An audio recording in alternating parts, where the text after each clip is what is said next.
मुकेश चंद्राकर को बहुत बेरहमी से मारा गया था। इन्हें देख लीजिए, इन 4 चेहरों को आप ध्यान से देख लीजिए।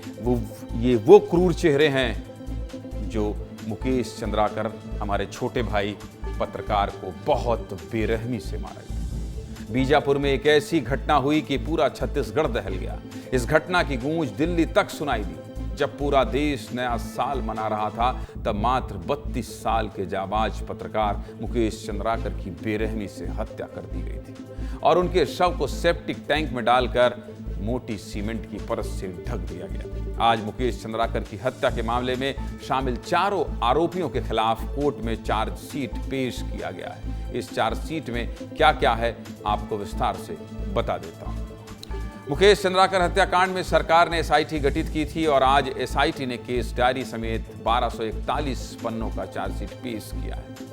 मामले की गवाह सूची में 72 गवाहों को शामिल किया गया है। एसआईटी की टीम ने बारीकी से जांच करते हुए फिजिकल और डिजिटल साक्ष्य जुटाए हैं। इस घटना में सुरेश चंद्राकर, दिनेश चंद्राकर, रितेश चंद्राकर और महेंद्र राम टेके के खिलाफ पुलिस ने गंभीर धाराओं में अपराध दर्ज किया है। पुलिस ने घटनास्थल और आरोपियों से जब्त सामानों की एडवांस फॉरेंसिक जांच और डीएनए जांच भी कराई है। इसके साथ ही सबूत और गवाहों और आरोपियों से की गई पूछताछ के आधार पर क्राइम सीन को रिक्रिएट भी किया गया। पुलिस के मुताबिक पूरी घटना का मास्टरमाइंड ठेकेदार सुरेश चंद्राकर ही था, जिसने अपने 2 भाइयों और सुपरवाइजर के साथ मिलकर मुकेश की हत्या की योजना बनाई थी। मुकेश की हत्या के पीछे की वजह निल्सनार मिरतूर गंगालूर सड़क निर्माण को लेकर हुआ भ्रष्टाचार था, जिसे आरोपी ठेकेदार सुरेश चंद्राकर और उसके साथियों ने बनाया था।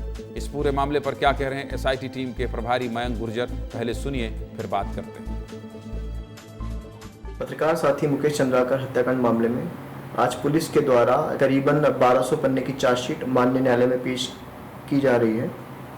साथ ही साथ पूरी इन्वेस्टिगेशन के दौरान काफ़ी बारीकी से डिजिटल एवं फिजिकल एविडेंसेस को देखा गया है और उन्हें इस केस में केस डायरी में प्रॉपर तरीके से इंक्लूड किया गया है। साथ ही साथ हमारे द्वारा पूरी कोशिश ये है कि जो 4 आरोपी हैं उन्हें माननीय न्यायालय के द्वारा कठोर से कठोर सजा दी जाए।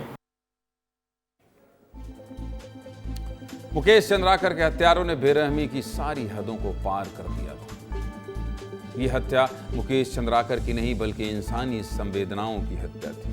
जब मुकेश की पोस्टमार्टम रिपोर्ट सामने आई थी तो हर कोई कांप गया था। पोस्टमार्टम रिपोर्ट में खुलासा हुआ था कि मुकेश के सिर पर चोट के 15 गंभीर निशान पाए गए थे। मुकेश को इस तरह चोट पहुंचाई गई थी कि लीवर के 4 टुकड़े हो गए थे और हार्ट पूरी तरह से फट गया था। इसके अलावा मुकेश की 5 पसलियां और गर्दन की हड्डी टूटी मिली थी और हाथ की हड्डी 2 टुकड़ों में टूट गई थी। आरोपियों ने बर्बरता की सारी हदों को पार कर दिया था।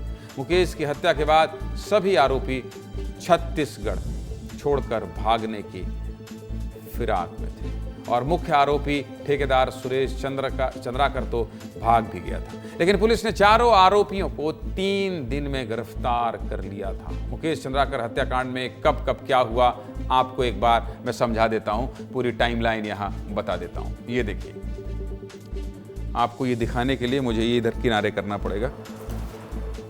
ये देखिए और आप देखिए कि क्या क्या हुआ था, आपको बता देता हूं। 1 जनवरी को मुकेश चंद्राकर लापता हुए थे। पूरी तारीख मैं आपको बता देता हूं।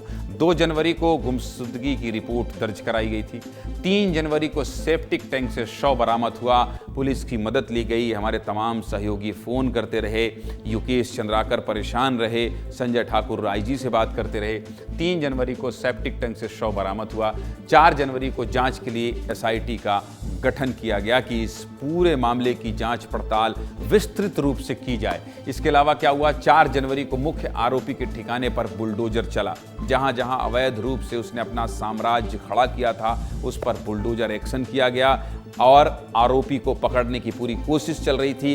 हैदराबाद से पकड़ा गया। इसके अलावा 6 जनवरी, देखिए 4 को मैं हैदराबाद बता रहा था आपसे, 6 जनवरी को हैदराबाद से सुरेश चंद्राकर की गिरफ्तारी हुई और 9 जनवरी को एसआईटी की पहली रिपोर्ट आई।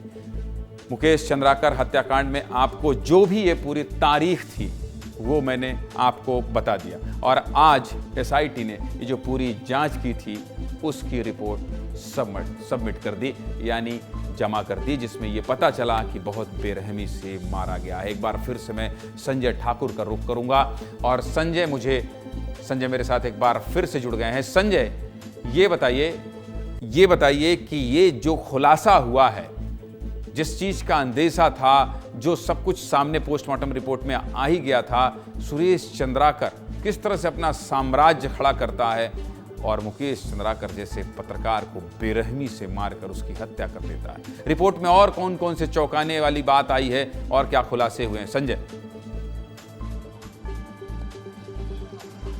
बिल्कुल, देखिए, विधानसभा में भी इस मामले में सवाल पूछा गया था, तो वहां सुरेश चंद्राकर जितने यहां ठेके लेकर काम कर रहा है उसकी एक जानकारी दी गई थी। जब मैं उसे टोटल कर रहा था तो कई 100 करोड़ों की सड़क का निर्माण जो है सुरेश चंद्राकर द्वारा किया जा रहा था इस इलाके में। ये उसके खुद के नाम की फर्म की जानकारी थी। इसके अलावा वो कई अन्य फर्मों के नाम से भी इस तरह से यहाँ ठेकेदारी करता था, यानी कि इसने एक बहुत बड़ा साम्राज्य जो है वो बीजापुर में स्थापित किया था। अब दूसरी बात की, पुलिस ने साफ तौर पे कहा है कि जब इसके भ्रष्टाचार को उजागर किया मुकेश ने तो उसकी हत्या करा दी गई। और मैंने खुद गंगालूर से नीलसनार की उस सड़क की बहुत ही विस्तृत रिपोर्ट दिखाई थी, जिसमें साफ तौर पे नजर आता है कि उसने इतना गुणवत्ताहीन काम किया था कि 1 साल के अंदर ही आधी सड़क उस इलाके में बह गई थी, जिसकी रिपोर्ट मुकेश ने दिखाई थी, जिसके बाद इस पूरे हत्याकांड को अंजाम दिया गया। पुलिस ने जो चार्जशीट पेश की है वो 1100 पन्नों की चार्जशीट है। 72 गवाहों को उसमें शामिल किया गया है। फिजिकल एविडेंस जो थे इस पूरे मामले के, उसे भी इस चार्जशीट में शामिल किया गया है। अब चार्ज फाइल होंगे, इसके बाद फिर जो है इस पूरे मामले का ट्रायल चलेगा। आज बीजापुर में एक और बात खास सामने आई। मुझे बीजापुर के पत्रकारों ने बताया कि कई हाईकोर्ट के वकील जो हैं वो आज बीजापुर में देखे गए, क्योंकि सुरेश चंद्राकर के पास अकुत संपत्ति है। उसने कई बड़े वकीलों को हायर किया है। ऐसे में एक चिंता का विषय ये भी था कि क्या पैसे के दम पे वो केस को कहीं प्रभावित कर सकता है। तो इस बात पे भी आज बीजापुर में चर्चा गर्म रही कि क्या उसके पैसे के सामने हम इस केस पे टिक पाएंगे। मैं हम इसलिए कह रहा हूं क्योंकि इस पूरे मामले में मैं अपने आप को भी पीड़ित मानता हूं, क्योंकि मुकेश मेरे लिए छोटे भाई के समान था। ऐसे में ये हमारे लिए निजी मामला है और हम उम्मीद करते हैं कि पुलिस ने एक मजबूत चार्जशीट बनाई हो और इस केस में जल्द से जल्द सुनवाई हो और इन चारों आरोपियों को एक कड़ी सजा मिले। बिल्कुल हमारा मामला है संजय, और आपके इस हम से मैं भी बहुत ज्यादा सहमत हूं। बिल्कुल आप ठीक कह रहे हैं कि ये हमारा मामला है, हमारा छोटा भाई था, पत्रकार साथियों का मामला है। इसलिए इस लड़ाई को अगर हम कहीं कमजोर होते देखेंगे तो हमें दुख होगा, जिसका जिक्र आप कर रहे हैं। बहुत बहुत धन्यवाद संजय आपका।